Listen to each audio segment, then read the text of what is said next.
তবে কি গাছ চুরি করে ফেললাম আজকে? না না, চুপি চুপি নিয়ে এসেছি এটা। গুড মর্নিং, সবাই কেমন আছো? আশা করছি ভালো আছো। তো দেখো, আজকে ঘুম থেকে উঠেই জামা কাপড়গুলো ধুতে হবে। রান্নার কাজটা আজকে লেট আছে। আর এই যে এখানে দেখছো জামা কাপড়, এগুলো তো এখানেই আছে, বাথরুমে আরও আছে এতগুলো। তো সবগুলো মিলিয়ে আজকে অনেকগুলো জামা কাপড় ধুতে হবে, সেটাই আমি বলছিলাম। তো চলো জামা কাপড়গুলো ধুয়ে ফেলি চট করে। এখন জামা কাপড়গুলো আগে তোমাকে না লেখা চিঠিটা ডাক বাক্সের কোণে, সাদা খামের না লেখা নাম এঁকেছে তার গানে। সেই চিঠি যত লেখা থাকে। আর হ্যাঁ, আমার ভিডিওগুলো যদি ভালো লাগে তাহলে অবশ্যই আমার চ্যানেলটা সাবস্ক্রাইব করে সবাই পাশে থেকো। তো দেখতে দেখতে কাপড় মেলাটাও আমার হয়ে যাবে। তারপর যেতে হবে রান্নাঘরে। মা রান্না বসিয়েছে, একা হাতে করছে, সেখানে একটু সাহায্য করতে হবে। একা হাতে দুদিকে রান্না করে না সম্ভব হয় না। আর যে দেখছো আমাদের উঠোনে কিন্তু অনেক রোদ উঠে গেছে। সকাল 5টা থেকেই আমাদের উঠোনে রোদ চলে আসে। তো এই যে দেখো গেঞ্জিগুলো যে আমি মেলছি, এগুলোকে না একটু উল্টে দিচ্ছি, কারণ গেঞ্জিগুলোর হালকা কালার, এগুলো দাদার গেঞ্জি, হালকা কালার উল্টে না দিলে রোদ্রে কালারটা চলে যাবে। অনেকটা রোদ উঠে গেছে, সেই জন্য গেঞ্জিটা উল্টে দিতে হবে। আর ওগুলো উল্টানোই ছিল। আর দেখো আমার মা কিন্তু উঠোনে বিউলির ডাল রোদ্রে দিয়ে দিয়েছে। এগুলো শুকোলে তারপর ভেঙে এগুলোকে মাছ দিয়ে খাওয়া হবে, আর না হলে নিরামিষ রান্না করে খাওয়া হবে। যে কোনো একভাবে খাওয়া হবে। নিরামিষের দিন নিরামিষ, আবার আমিষের দিন মাছ দিয়ে রান্না করে খাওয়া হবে। তো বিছানা চাদর কিন্তু একটা নয়, আরও দুটো আছে, ওগুলোকে আমি পরে মেলবো। এইদিকে জায়গা কম, ওইদিকে মেলবো। আর এখন যাব রান্নাঘরে। এই যে রান্নাঘরে এসেই আমি পনিরটা ভাজতে বসিয়ে দিলাম। আজকে যেহেতু শনিবার, তো নিরামিষ রান্না, পনির তো রান্না করতেই হবে।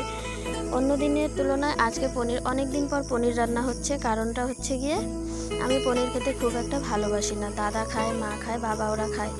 তো আমি খুব একটা ভালোবাসি না। আমি ওই 1 টুকরো 2 টুকরো খাই, বেশি না। 1-2 টুকরোই আমার বেশি হয়ে যায়, ভালো লাগে না। তো দেখতে দেখতে আমার পনিরটাও ভাজা হয়ে যাবে। পনিরটা তো এই যে দেখো লাল হয়ে যাচ্ছে।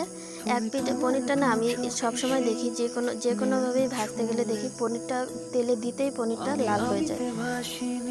কেন বুঝতে পারি না, এত তাড়াতাড়ি পনির ভাজা হয়ে যায়। মাছ তো এত তাড়াতাড়ি ভাজা হয় না, অনেকটা সময় লাগে মাছ ভাজতে।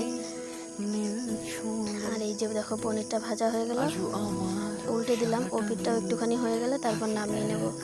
পনির নামানো শেষ। এখন বসাবো ওই পনির ভাজার তেলেই। অল্প তেলে রান্না করা খুবই ভালো। অল্প তেল খাওয়া স্বাস্থ্যের পক্ষে উপকার। ওই তেলেই একটুখানি জিরে, 2-3টে শুকনো লঙ্কা আর দুটো তেজপাতা দিয়ে ফোড়ন দিয়ে তারপর বসাবো তরকারিটা, তাহলে ভালো লাগে। আর আমি তেলে চিনি দিতে ভুলে গিয়েছিলাম, তারপর আলুর মধ্যেই চিনি দিয়ে দিয়েছি। চিনি দিলে তরকারির স্বাদটা লেভেলে থাকে, ভালো লাগে। আর আমরা বেশি ঝাল খেতে পারি না, সেই জন্য তরকারিতে খুব কম পরিমাণ ঝাল দিয়ে রান্না করা হয়। বেশি ঝাল খেলেই সমস্যা হয়ে যায়, তো ঝাল আমরা খাই না। আর এই যে দেখো চিনিটা আমি এখন দিচ্ছি, তখন দিতে ভুলে গিয়েছিলাম। আর এই দিকে উনুনে রান্না হচ্ছে, উনুনে করছে মা আলু ভাজি। উনুনে আলু ভাজি, আর এই যে পাটায় মশলা বাটছে। আমার মা আবার মিক্সিতে মিক্সির বাটা মশলা দিয়ে তরকারি খেতে স্বচ্ছন্দ বোধ করে না, মায়ের নাকি ভালো লাগে না। এই যে মশলাটা হয়ে গেছে, মা যে পাটায় মশলা বাটছিল সেই মশলা দিয়ে তরকারি রান্না হবে।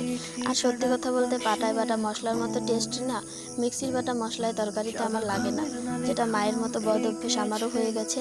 তো একটুখানি জল দিয়ে দিলাম, তাহলে কষানোটাও সুন্দর হবে। কষানোর পর ঝোল দিয়ে দেবো। এত কিছু শেয়ার করতে পারি না, অল্প অল্প করে শেয়ার করি। আর এই যে কষানোর পর তরকারিতে ঝোল দিয়েছি, আর রান্নাটা নামিয়েই খেতে বসে পড়বো। অনেকটা বেলা হয়ে গেছে, 10টা-11টা। আর সকালবেলার মেনু ছিল আমাদের মুচমুচে করে পাট পাতা ভাজা, আলু সেদ্ধ আর আলু ভাজা। আর বৌদি এসেছিল, বৌদিকে জোর করে আমরা নিয়ে বসে পড়েছি খেতে। তো আমরা খেতে থাকি, তোমরা দেখতে থাকো।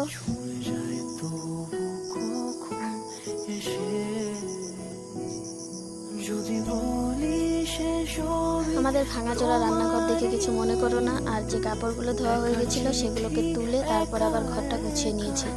আর এরপর যাব ফুল গাছ আনতে। জানো তো, সবুজের বিস্তার করতে আমার ভালো লাগে, আর ফুল গাছ তো আমার ভীষণ প্রিয়। ফুল গাছ আমাকে লাগাতেই হবে। আর যেই বাড়ি থেকে ফুল গাছটা এনেছি, ওই বাড়ির জেঠুটা না গাছটা দিতে চায় না, এত বড় গাছটা তবুও দিতে চায় না। আর দেখো এই ফুল গাছের দুটো পাতার মাঝখানে একটা দর্জি পাখি বাসা করেছে, মানে টুনটুনি পাখি। যে পাখি সেলাই করে বাসা বানায় সেটাকেই আমরা দর্জি পাখি বলি। আর এই যে ডালটাকে কাদায় রাখবো, যাতে শেকড় বেরোলে তারপর ডালটাকে লাগাই, তাহলে ডালটা বেঁচে যাবে। না হলে তো বাঁচবে না। তো